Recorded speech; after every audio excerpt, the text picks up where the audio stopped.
Hi welcome back. അപ്പോൾ ഞാനിന്ന് നല്ല അടിപൊളിയായിട്ടുള്ള ഈവനിങ് സ്നാക്കിൻ്റെ റെസിപ്പിയാണ് കാണിക്കാൻ പോകുന്നത്.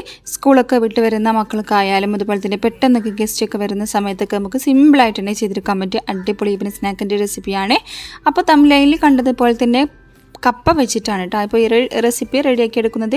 അപ്പോൾ കപ്പ ഇപ്പോൾ നമ്മുടെ നാട്ടിലൊക്കെ നല്ലതുപോലെ തന്നെ അവൈലബിൾ ആണ്. വെള്ളമൊക്കെ കയറിയതുകൊണ്ട് നല്ലതുപോലെ തന്നെ ഇഷ്ടം പോലെ കപ്പയൊക്കെ കിട്ടാനുണ്ട്.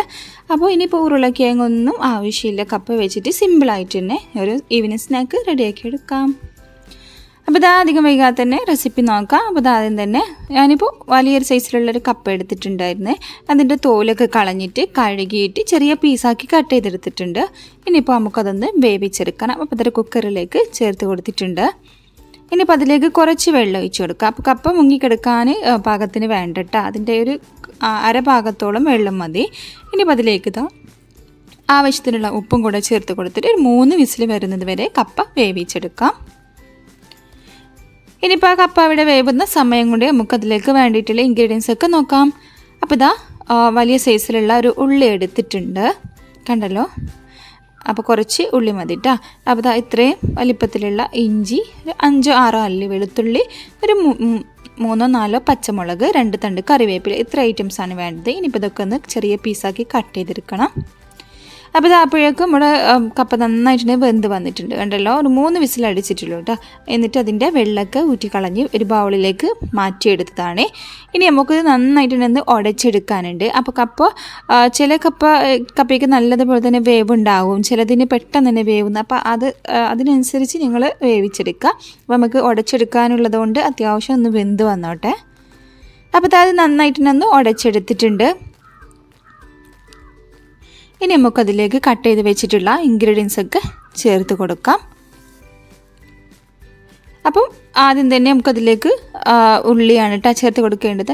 അപ്പോൾ അതിലേക്ക് എടുത്തിട്ടുള്ള ഐറ്റംസൊക്കെ ചോപ്പറൊക്കെ ഉണ്ടെങ്കിൽ ചോപ്പറിലിട്ട് ചോപ്പ് ചെയ്തെടുക്കുക. അതല്ലെങ്കിൽ ചെറിയ പീസാക്കിയിട്ട് കട്ട് ചെയ്തിട്ട് വേണം കേട്ടോ എടുക്കാൻ. ഏറ്റവും എത്രത്തോളം മാക്സിമം ചെറുതാക്കി കട്ട് ചെയ്യാൻ പറ്റുമോ അത്രത്തോളം ചെറുതാക്കിയിട്ട് കട്ട് ചെയ്തെടുക്കുക.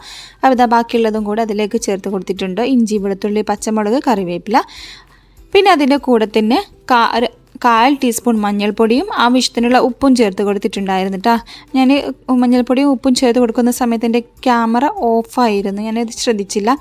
അപ്പോൾ കളറിന് വേണ്ടിയിട്ട് 1/4 ടീസ്പൂൺ മഞ്ഞൾപ്പൊടിയും ആവശ്യത്തിനുള്ള ഉപ്പും. ഓൾറെഡി നമ്മൾ പൂള ഉപ്പിട്ടിട്ടല്ലേ വേവിച്ചെടുത്തത്. അപ്പോൾ കുറച്ച് മാത്രം ഉപ്പും കൂടെ ചേർത്ത് കൊടുത്തിട്ട് കൈ വെച്ചിരുതുപോലെ നന്നായിട്ട് കുഴച്ചെടുക്കുക. അപ്പോൾ ഇതിലേക്ക് വെള്ളമൊന്നും ആഡ് ചെയ്യരുത് കേട്ടോ. ഒരു തുള്ളി വെള്ളം പോലും ഇതിലേക്ക് ചേർത്ത് കൊടുക്കേണ്ട ആവശ്യമില്ല. ഇതുപോലെ കൈ വെച്ചിട്ട് നന്നായിട്ട് മിക്സ് ആക്കി എടുക്കുക. ഇനി നമുക്കതിലേക്ക് കുറച്ച് അരിപ്പൊടി ചേർത്ത് കൊടുക്കണം. അപ്പോൾ നമ്മൾ ഫ്രൈ ചെയ്ത് വരുന്ന സമയത്ത് നല്ല ക്രിസ്പി ആയിട്ട് കിട്ടാനാണ് അരിപ്പൊടി ചേർത്ത് കൊടുക്കുന്നത്. അപ്പോൾ ഞാനിപ്പോൾ 1/2 കപ്പ് അരിപ്പൊടി എടുത്തിട്ടുണ്ട്. അതിലേക്ക് കുറച്ചായിട്ട് ചേർത്ത് കൊടുത്തിട്ട് നമുക്ക് മിക്സ് ആക്കി എടുക്കുക. അപ്പോൾ നമുക്കിത് കുഴച്ചെടുക്കുന്ന സമയത്ത് തന്നെ മനസ്സിലാവും കേട്ടോ എത്രത്തോളം അരിപ്പൊടി വേണമെന്നുള്ളത്. ഓവർ ടൈറ്റായിട്ടുള്ള ബാറ്റർ ആക്കിയെടുക്കരുത്, കുറച്ച് ലൂസായിട്ടുള്ളൊരു മാവാക്കിയെടുക്കുക. നമ്മൾ കയ്യിൻ്റെ അടിഭാഗത്ത് വെച്ചിട്ട് ഉരുട്ടിയിട്ട് ഷേപ്പൊക്കെ ആക്കിയെടുക്കാനുണ്ട്. അപ്പോൾ അതിന് പറ്റുന്ന രൂപത്തിലാവുന്നത് വരെ നമുക്ക് അരിപ്പൊടി ചേർത്ത് കൊടുക്കുക. അപ്പോൾ ഉണ്ടല്ലോ ഈ ഒരു രൂപത്തിൽ ആക്കിയെടുത്താൽ മതി, വെള്ളമൊന്നും ചേർത്ത് കൊടുക്കാൻ പാടില്ല.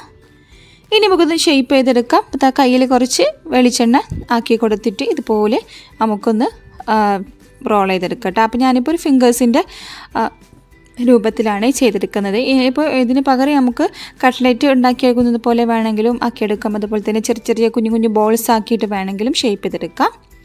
അപ്പോൾ അതൊക്കെ ഓരോരുത്തരുടെ ഇഷ്ടത്തിനനുസരിച്ച് ചെയ്തെടുക്കുക. ഇങ്ങനെ ആകുമ്പോൾ എനിക്ക് തോന്നുന്നു കുറച്ചുകൂടി കാണുന്ന സമയത്ത് നല്ലൊരു ഭംഗിയാണ് കേട്ടോ. കുട്ടികൾക്കായാലും ഫ്രൈ ചെയ്ത് വെച്ച് കൊടുക്കുമ്പോൾ അവർക്ക് പ്രത്യേക ഒരു ഇഷ്ടമാവും. ആര് കാണുന്നതിലായാലും കുറച്ചൊരു ഡിഫറൻസ് ഉണ്ടാവും. അപ്പോൾ ഇതുപോലെ ചെറിയതാക്കിയിട്ട് റോൾ ചെയ്തെടുക്കുക. അപ്പോൾ കയ്യിൽ എണ്ണാക്കിയിട്ട് വേണം കേട്ടോ ചെയ്തെടുക്കാൻ.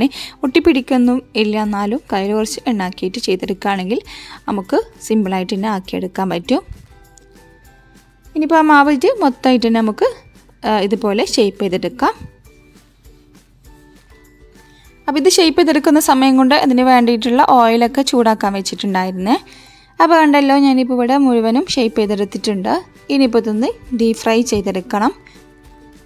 അപ്പോൾ ഇതാ ഇതിന് വേണ്ടിയിട്ടുള്ള ഓയിലൊക്കെ നന്നായിട്ടുണ്ട് ചൂടായി വന്നിട്ടുണ്ട്. അപ്പോൾ ഏത് ഓയിലായാലും കുഴപ്പമൊന്നുമില്ല കേട്ടോ. പാം ഓയിലായാലും സൺഫ്ലവർ ആയാലും. ഞാനിപ്പോൾ എടുത്തിട്ടുള്ളത് വെളിച്ചെണ്ണയാണ്. വെളിച്ചെണ്ണയിലാകുമ്പോൾ കുറച്ചുകൂടി നല്ലൊരു ടേസ്റ്റ് ഉണ്ടാവും എന്ന് വിചാരിച്ചിട്ട് വെളിച്ചെണ്ണയാണ് എടുത്തിട്ടുള്ളത്. ഒരു നാടൻ ടേസ്റ്റ് അല്ലേ വെളിച്ചെണ്ണയിലൊക്കെ ഫ്രൈ ചെയ്തെടുക്കുമ്പോൾ.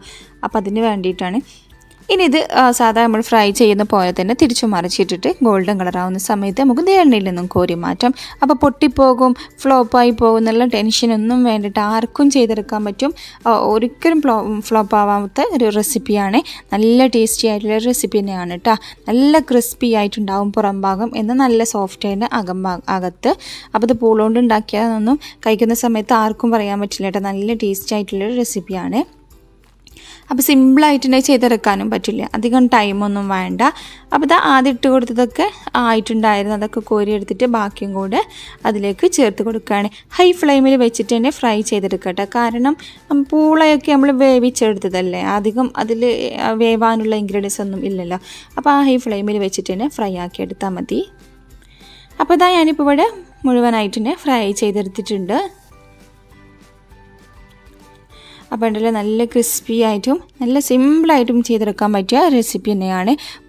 അപ്പം ഇനി പൂളയൊക്കെ കിട്ടുന്ന സമയത്ത് ഒന്ന് ട്രൈ ചെയ്ത് നോക്കുക. ഈ ഒരു രൂപത്തിൽ തന്നെ ഞാൻ ഉരുളക്കിഴങ്ങ് വെച്ചിട്ടും ഇതുപോലെ സ്നാക്ക് റെഡിയാക്കി എടുത്തിട്ടുണ്ട്. കാണാത്തവരുണ്ടെങ്കിൽ കണ്ടു നോക്കുക. കണ്ടല്ലോ, ഇതിപ്പോൾ ഞാനിപ്പോൾ മുറിച്ചെടുക്കുന്ന സമയത്ത് തന്നെ ഞങ്ങൾക്ക് മനസ്സിലാവുന്നുണ്ടാകും എത്രത്തോളം ക്രിസ്പിയാണ് ഇതിൻ്റെ പുറം ഭാഗം എന്നുള്ളത്. ഇനിയിപ്പോൾ ഇതിലേക്ക് എന്തെങ്കിലും സോസോ ചട്നിയോ കാര്യങ്ങളൊക്കെ ഉണ്ടെങ്കിലും അടിപൊളിയാണ് കേട്ടോ. ഇനിയിപ്പോൾ സോസിൻ്റെ ഒന്നും ആവശ്യമില്ല കേട്ടോ, തനിയെ കഴിക്കാൻ നല്ല ടേസ്റ്റാണ്. അതുപോലെ തന്നെ ചൂടാറി കഴിഞ്ഞാലും അതിൻ്റെ ക്രിസ്പിനെസ് ഒന്നും നഷ്ടപ്പെടുന്നില്ല കേട്ടോ. കുറേ ടൈമിന് ആ ഒരു ക്രിസ്പി ആയിട്ട് തന്നെ ഉണ്ടാവും. ഉണ്ടല്ലോ, ഇതുപോലെയൊക്കെ ഡിപ്പ് ചെയ്തിട്ട് കഴിക്കുകയാണെങ്കിലും നല്ല ടേസ്റ്റാണ് കേട്ടോ. നമുക്കിനി പെട്ടെന്നൊക്കെ ഗസ്റ്റൊക്കെ വരുന്ന സമയത്ത് അവർക്ക് കഴിക്കാനൊക്കെ ഒന്നും ഇല്ലാത്ത സമയത്തൊക്കെ ഉണ്ടാവില്ല, അതുപോലെയൊക്കെ ഉള്ള ഒരു സാഹചര്യത്തിലൊക്കെ നമുക്കിതുപോലെ പൂളയൊക്കെ കയ്യിലുണ്ടെങ്കിൽ പെട്ടെന്ന് തന്നെ ചെയ്തെടുക്കാൻ പറ്റും. അതുപോലെ തന്നെ സ്കൂളൊക്കെ വിട്ട് വരുന്ന മക്കൾക്കൊക്കെ സിമ്പിളായിട്ട് ചെയ്ത് കൊടുക്കാൻ പറ്റിയ അടിപൊളിയായിട്ടുള്ള സ്നാക്ക് തന്നെയാണ് കേട്ടോ. കുക്കറൊക്കെ ഉള്ള കാലമായതുകൊണ്ട് നമുക്ക് പൂളയൊന്നും വേവിച്ചെടുക്കാനൊന്നും അധികം ടൈം വേണ്ട. ഈ ഒരു റെസിപ്പി സിമ്പിളായിട്ട് തന്നെ ചെയ്ത് കൊടുക്കാനും പറ്റും. എന്നാൽ കാണുന്ന പോലെയൊന്നുമല്ല കേട്ടോ, നല്ല ടേസ്റ്റാണ്. മസ്റ്റായിട്ടും ട്രൈ ചെയ്തിട്ട് നോക്കേണ്ട ഒരു വിഭവം തന്നെയാണ് കേട്ടോ. ഇതിൻ്റെ ഒരു റെസിപ്പി പറയുന്നതിനേക്കാൾ നല്ലത് ചെയ്തിട്ട് ടേസ്റ്റ് നോക്കിയിട്ട് കമൻറ്റ് അറിയിക്കുക. അപ്പോൾ ഈ ഒരു റെസിപ്പി എല്ലാവരും എന്തായാലും ഒന്ന് ട്രൈ ചെയ്ത് നോക്കണം. എന്നിട്ട് അതിൻ്റെ ഫീഡ്ബാക്കൊക്കെ അറിയിക്കുക. വീഡിയോ ഇഷ്ടപ്പെട്ടാൽ ലൈക്ക് ചെയ്യാനും ഷെയർ ചെയ്യാനും കമൻറ്റ് ചെയ്യാനും മറക്കരുത്. സബ്സ്ക്രൈബ് ചെയ്യാതെ ആരെങ്കിലും കാണുന്നവരുണ്ടെങ്കിൽ പ്ലീസ് ഒന്ന് സബ്സ്ക്രൈബ് ചെയ്ത് സപ്പോർട്ടും കൂടെ ചെയ്യുക. അപ്പോൾ ഇനി കണ്ടുകൊണ്ട് അഭിപ്രായം പറയണ്ട, ട്രൈ ചെയ്തിട്ട് മസ്റ്റായിട്ടും ട്രൈ ചെയ്തിട്ട് അഭിപ്രായം പറയാം. അതുവരെ താങ്ക് യു.